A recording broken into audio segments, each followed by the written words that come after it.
Hi everyone, this is Lisa from Canine Clips, and this is Dexter, and this is Taylor, and we're just going to show you the difference of someone who's been grooming for about 6 months as to myself, who have been grooming for just over 15 years now. So she's going to start by, she just finished the back paw, which took her about 15 minutes, and so now she's going to start on the front paw. And just and then I'm going to take over just to show you the difference of how it just takes time and patience to get the skills you need to get going on this. So just as I had started way long ago, 15 years ago, it does take a little bit of time to learn the techniques of holding the dog and to get them to stay, but also just the confidence in order to know where to trim and how to hold them, so that you can go more fast and more efficiently, obviously. And as you get faster and faster, your confidence will also grow, as well as the dog will stay nicer. As you can see, Dexter is really good. He does stay nice. He has a little bit of resistance around the feet, but not too much. And it's just Taylor knows all this, what to do, and the skills. It's just sometimes it takes a little bit longer when you're first starting out to get in there. Just go between the pads now. We'll come back to that anyways, but yes, because that's the more difficult part. So when you're first starting out, yeah, it's just good to get in there to feel confident where the scissors are, where the tips of the scissors are, because they're very sharp. So you just want to be aware of where those are. And, with Dexter being good like how he is, he's holding, but she's also holding his paw so that he stays. So even though he is being good, you just got to be able to counteract any resistance that he may have so that you're able to steady his paws. And everyone gets to be comfortable with their own technique as well. So when Taylor's starting out here, so like I said, she's been doing it for about 6 months now. She has increased her efficiency already, where before it would take her quite a bit longer to do paws.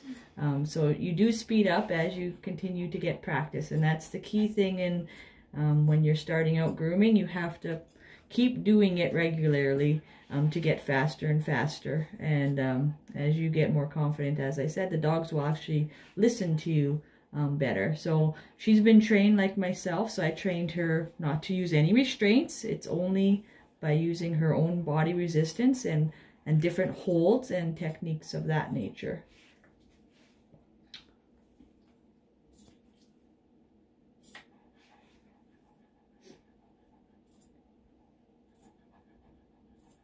And Dexter has beautiful black nails, so again, those are something to learn as well. It's a little bit harder to do black nails on a dog because it's harder to see where exactly the quick is.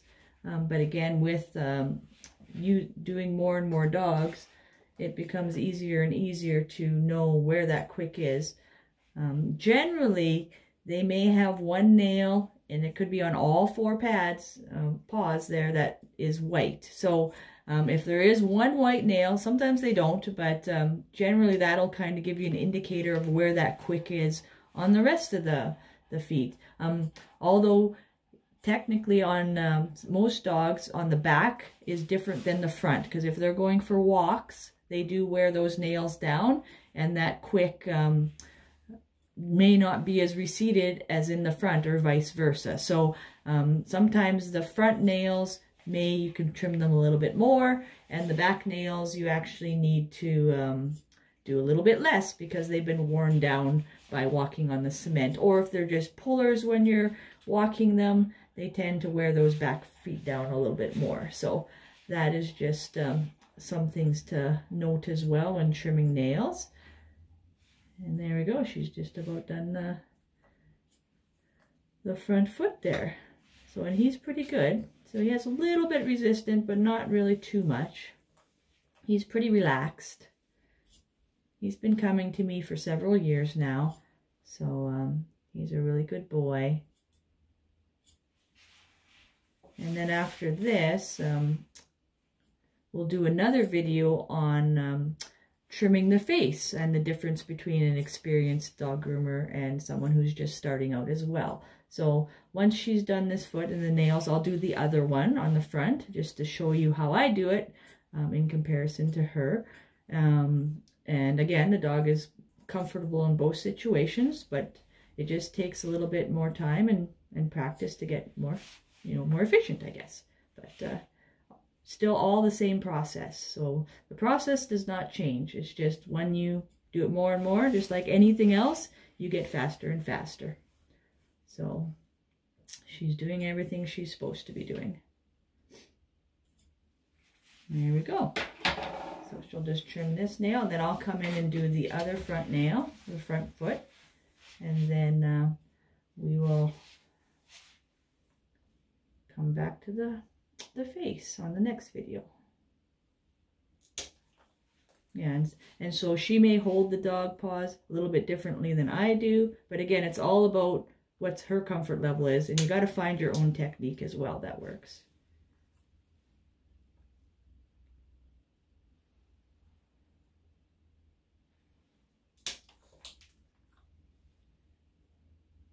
Yeah, and then after the bath and stuff, she would come back and trim around the paws. Right now we're just worrying about underneath the pads of the feet and the nails.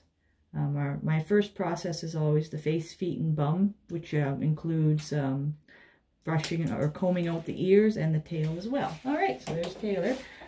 So that took about 6 minutes, which is good. All right, so I kind of like to prop him up a little bit. All right, so we'll get in there. He's a tail wagger. And I like to get right in there to get the hair out.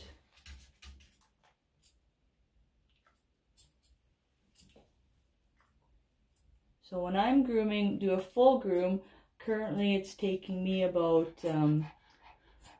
45 minutes, and that includes all the trimming of the face, feet, and bum area, and doing the nails, and the bath, and plucking out the ears, and the full body groom, of course. So that takes me about 45 minutes. And Taylor is, when she first started, she was about 3 to 3.5 to 4 hours. But right now, after 6 months, she's at about 2.5 to 3 hours.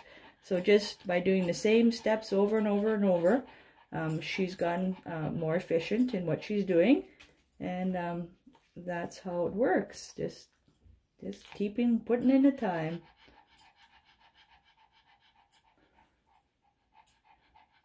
And you just become more familiar and confident with what you're doing. Hey, Dexter.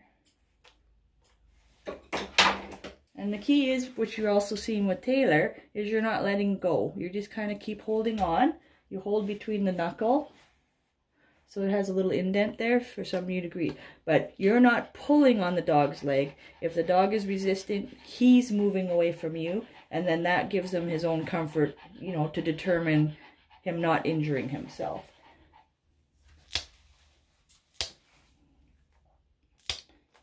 And that kind of gives you an idea of where they're at, and if sometimes they move around too.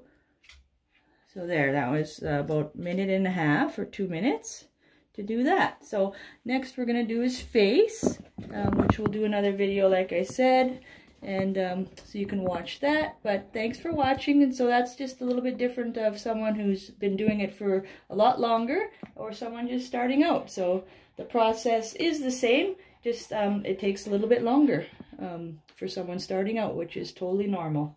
So thanks for watching. I hope you enjoyed this. Please comment or send any questions if you'd like to see anything different. And I appreciate your time, and hope you subscribe. Thanks.